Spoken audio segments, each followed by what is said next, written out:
الحمد لله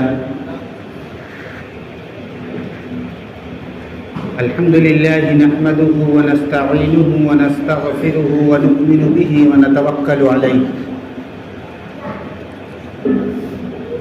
ونعوذ بالله من شرور أنفسنا ومن سيئات أعمالنا من يهده الله فلا مضل له ومن يضلله فلا هادي له ونشهد أن لا إله إلا الله وحده لا شريك له ولا نظير له ولا مشير له ولا معين له ونشهد أن سيدنا وسندنا وحبيبنا ومولانا محمدا عبده ورسوله صلى الله تعالى على خير خلقه محمد وآله وصحبه أجمعين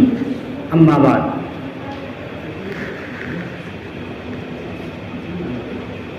عزیزان ملت، محترم بزرگوں اور دوستوں، اللہ تبارک و تعالی کا بہت بڑا احسان و کرم ہے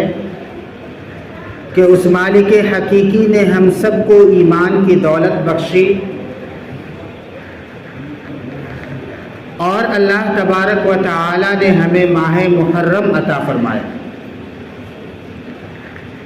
یہ مہینہ جو چل رہا ہے یہ اسلامی سال کا پہلا مہینہ ہے، محرم الحرام۔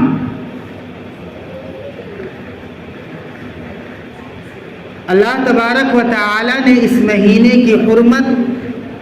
اس کی فضیلت کو اسی دن اللہ تبارک و تعالی نے متعین فرما دیا تھا جس دن اللہ تبارک و تعالی نے ساتوں زمین اور آسمان کو بنایا۔ اس مہینے کی عظمت اور حرمت کو اللہ تبارک و تعالی نے اسی دن متعین کر دیا تھا کہ یہ مہینہ قابل عظمت ہے، قابل حرمت ہے، جس دن اللہ تبارک و تعالی نے ساتوں زمین اور ساتوں آسمان کو پیدا کیا، اسی دن اس کی فضیلت کو مقرر فرما دیا۔ تو یہ جو مہینہ ہے ماہ محرم، یہ قابل عظمت مہینہ ہے۔ قرآن کریم میں اس مہینے کو اربعۃ حرم کہا گیا ہے۔ اربعۃ حرم، 4 مہینے ایسے ہیں جو حرمت والے مہینے، 4 مہینے ایسے ہیں جو حرمت والے مہینے۔ افسوس کی بات ہے کہ ہم مسلمانوں کو ان 4 مہینوں کے نام بھی یاد نہیں ہوتے کہ وہ 4 مہینے کون سے ہیں جو حرمت والے ہیں، اور اس کی حرمت اللہ تبارک و تعالی نے زمین و آسمان کی تخلیق کے ساتھ ہی اللہ تعالی نے اس کی حرمت کو متعین کر دیا تھا۔ اس میں سے 3 مہینے تو پے در پے ہیں، ذی قعدہ، ذی الحج اور محرم الحرام، اور 1 مہینہ رجب المرجب کا ہے۔ یہ 4 مہینے قابل عظمت ہے، قابل حرمت، ذی قعدہ، ذی الحج، محرم الحرام اور رجب المرجب۔ زمانے جاہلیت کے اندر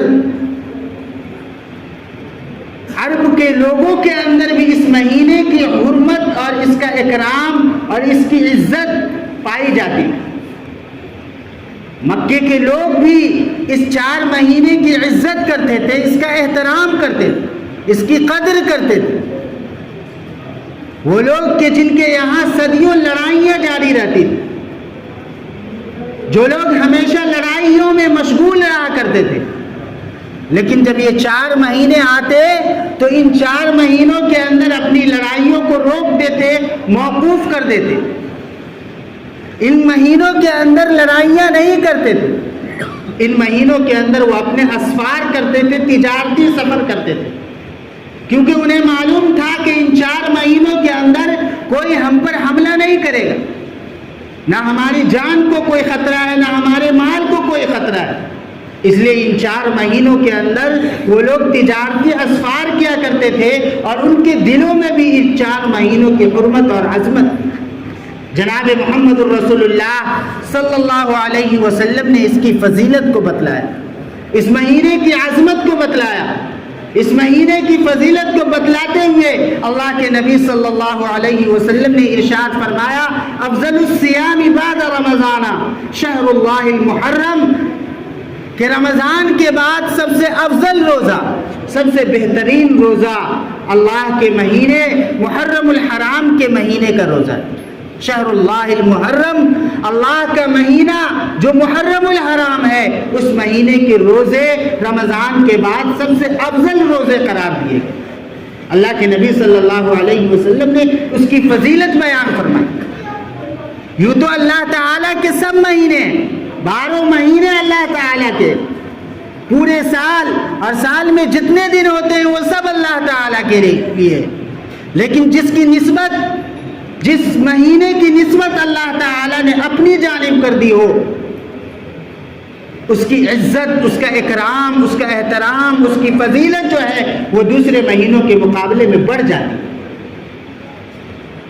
تو یہ محرم الحرام جو مہینہ ہے، اس مہینے میں روزے کو رمضان کے بعد سب سے افضل روزہ قرار دیا گیا، اور خاص طور پر 9 اور 10 محرم الحرام کو روزہ رکھنے کا حکم دیا، یا 10 اور 11 محرم الحرام کو روزہ رکھنے کا حکم دیا۔ اور اللہ کے نبی صلی اللہ علیہ وسلم نے ارشاد فرمایا کہ جو 9 اور 10 یا 10 اور 11 محرم الحرام کا روزہ رکھے، میں اللہ تعالیٰ سے یہ امید رکھتا ہوں کہ اللہ تعالیٰ اس کے بدلے میں اور اس کے عوض جو ہے اللہ تعالیٰ اس کے 1 سال اگلے اور پچھلے گناہوں کو معاف کر دے۔ اللہ تعالیٰ اس کے اگلے اور پچھلے 1 سال کے گناہوں کو معاف کر دے۔ یہ فضیلت، یہ عظمت ہے اس مہینے کی۔ اس مہینے کے اندر کرنے کے اعمال یہی ہے کہ آدمی زیادہ سے زیادہ اللہ تعالیٰ کے لیے روزے رکھے، اس مہینے کی عظمت کا خیال رکھے اور گناہوں سے باز رہے۔ لیکن اس کے باوجود ہمارے معاشرے اور سماج میں اس مہینے کے تعلق سے بہت سارے غلط تصورات جو ہیں وہ رائج ہو چکے ہیں۔ اس مہینے کے تعلق سے بہت سارے غلط تصورات رائج ہو چکے ہیں۔ محرم الحرام کا مہینہ جب آتا ہے تو بہت سارے لوگ یہ تصور اور خیال کرتے ہیں کہ یہ غم کا مہینہ ہے، یہ سوگ کا مہینہ ہے۔ یہ مہینہ جو ہے، اس مہینے کے اندر کالے کپڑے پہنے جائیں، اس مہینے میں غم منایا جائے، سوگ منایا جائے۔ بہت سارے لوگوں کے اندر، بہت سارے لوگ یہ تصور اور خیال کرتے ہیں کہ اس مہینے کے اندر اگر کوئی تقریب منعقد کی گئی، اگر خوشی کی کوئی تقریب منعقد کی گئی تو اس تقریب کے اندر کوئی خیر و برکت نہیں ہو۔ وہ یہ سوچتے ہیں، ان کا یہ خیال ہے کہ اس ماہ کے اندر، اس محرم الحرام میں اگر کوئی خوشی کی تقریب منعقد کی گئی تو نعوذ باللہ اس کے اندر اللہ کی طرف سے خیر و برکت جو ہے وہ نہیں ہوتی۔ گھر کے بڑے بوڑھے جب شادی کی تاریخ متعین ہوتی ہے تو وہ یہ کہتے ہیں کہ دیکھو محرم الحرام کی تو تاریخ نہیں ٹکرا رہی، محرم الحرام کی تاریخ تو نہیں آ رہی،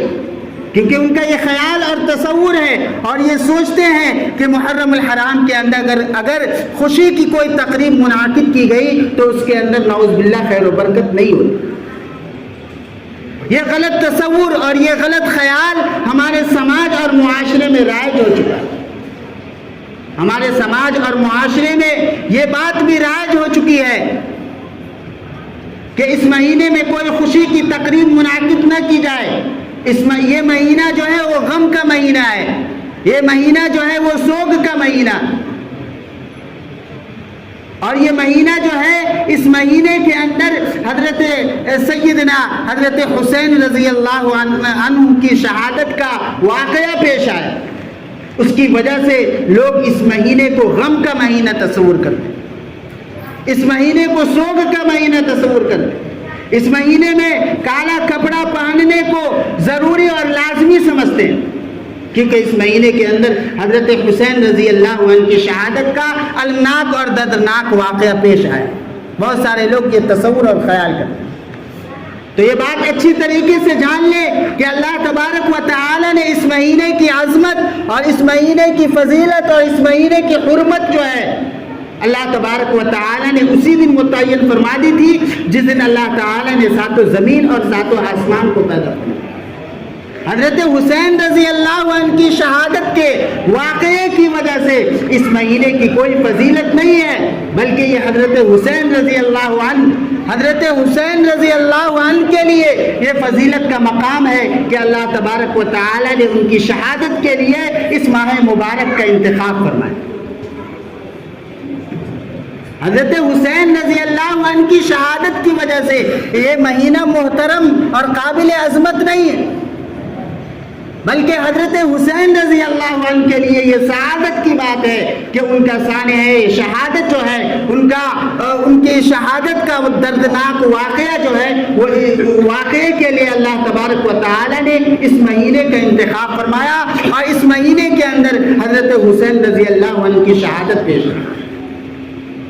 اور میرے محترم بزرگوں اور دوستوں، کسی کی شہادت اور کسی کی وفات پر غم منانا اگر جائز ہوتا اور سوگ منانا اگر جائز ہوتا، 3 دن سے زیادہ اگر غم منانا اور سوگ منانا جائز ہوتا، تو میرے محترم بزرگوں اور دوستوں، ہمارے اور آپ کے آقائے نامدار تاجدار مدینہ عربی پاک محمد رسول اللہ صلی اللہ علیہ وسلم کی تاریخ وفات پر سوگ منانا اور غم منانا یہ سب سے بہتر اور سب سے اچھا ہو،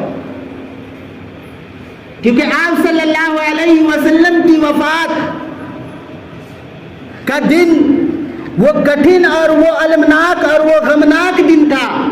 کہ صحابہ کرام پر قیامت ٹوٹی۔ صحابہ کرام ارشاد فرماتے ہیں کہ جس دن رسول اللہ صلی اللہ علیہ وسلم کی وفات ہوئی ہے، سورج روشن ہے، سورج کی روشنی کے باوجود ہماری آنکھوں کے سامنے اندھیرا چھایا ہوا، ہماری آنکھوں کے سامنے بالکل تاریکی تھی، اندھیرا چھایا ہوا۔ حضرت عمر فاروق رضی اللہ عنہ جو ایک جلیل القدر صحابی اور ہمت و حوصلہ کے پہاڑ تھے، جرأت و بہادری کے پہاڑ تھے، لیکن جب حضور صلی اللہ علیہ وسلم کی وفات کا واقعہ اور ان کی خبر ان کے کانوں میں پڑتی ہے تو وہ حال سے بے حال ہو جاتے اور اپنے ہوش کھونے لگتے، اور وہ یہ کہنے لگتے ہیں اور یہ کہتے ہیں لوگوں سے کہ جو آدمی یہ بولے گا کہ محمد رسول اللہ صلی اللہ علیہ وسلم انتقال کر گئے، رحلت فرما گئے، وفات ہو گئی، میں ان کے سر کو تن سے جدا کر دوں گا، میں ان کو قتل کر دوں گا۔ یہ حضرت عمر فاروق رضی اللہ عنہ کا حال۔ لیکن حضرت ابو بکر صدیق رضی اللہ عنہ صحابہ کے درمیان آئے ہیں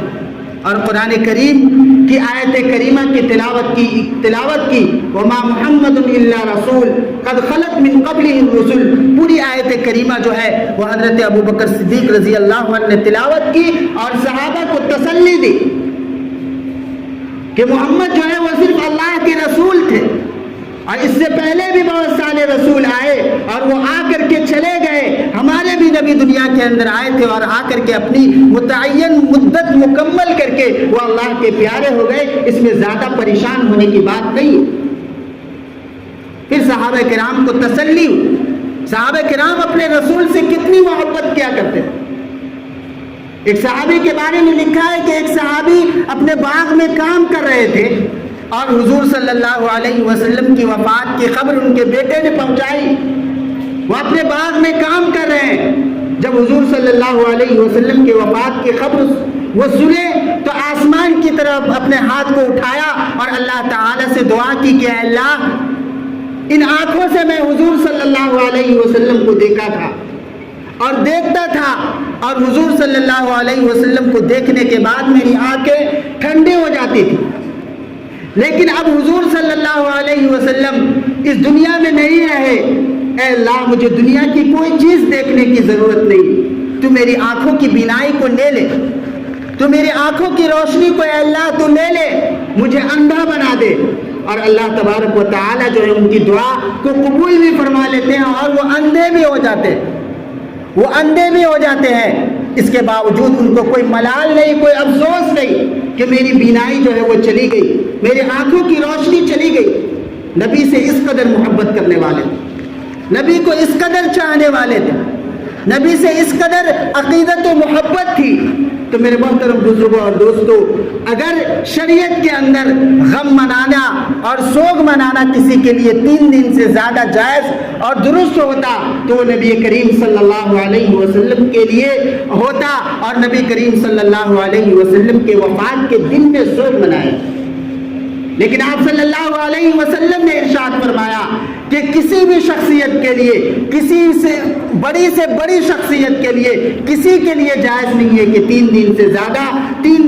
سے زیادہ کسی کے لیے سوگ منایا جائے، غم منایا جائے. اللہ یہ کہ کسی عورت کے شوہر کا انتقال ہو جائے تو وہ عورت جو ہے وہ 4 مہینہ 10 دن جو ہے وہ عدت گزارے گی، سوگ کے دن گزارے گی. اس کے علاوہ کسی بھی شخصیت کے لیے، کسی بھی ذات کے لیے یہ جائز اور درست نہیں ہے کہ 3 دن سے زیادہ اس کے لیے سوگ اور غم منایا جائے. تو میرے محترم بزرگوں اور دوستو، اگر کسی کی شہادت پہ غم منانا جائز اور درست ہوتا تو روز اول سے لے کر کے آج تک ہر دن سوگ کا دن ہوتا. کیونکہ امت کے اندر روز اول قیامت سے لے کر کے آج تک ہر دن ایسی شخصیت اس دنیا سے گزری ہے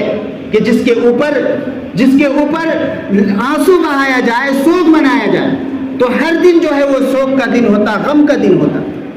لیکن اللہ کے نبی صلی اللہ علیہ وسلم نے ارشاد فرمایا کہ کسی کے لیے 3 دن سے زیادہ سوگ منانا اور درست نہیں ہے، جائز نہیں. تو بہت سارے لوگ یہ تصور کرتے ہیں اور یہ خیال کرتے ہیں کہ محرم الحرام کا مہینہ جو ہے وہ غم کا مہینہ ہے، سوگ کا مہینہ ہے، اور خاص طور پر 10 محرم الحرام کو وہ ایسی حرکتیں کرتے ہیں، ایسی بدعتیں کرتے ہیں اور ایسے کام کرتے ہیں کہ ان کاموں سے شیطان بھی شرماتا ہے. اللہ کے نبی صلی اللہ علیہ وسلم نے لعنت فرمائی اور یہ ارشاد فرمایا کہ میرا ان سے کوئی تعلق نہیں ہے جو اپنے گریبان کو چاک کرے، جو اپنے سینے کو پیٹے، جو ماتم کرے اور جو ڈھول اور تاشے بجائے. ایسے لوگوں سے میرا کوئی تعلق نہیں. لیکن اس کے باوجود میرے محترم بزرگوں اور دوستو، اس مہینے کے اندر بہت ساری برائیاں جو ہیں وہ ہمارے سماج اور معاشرے کے اندر رائج.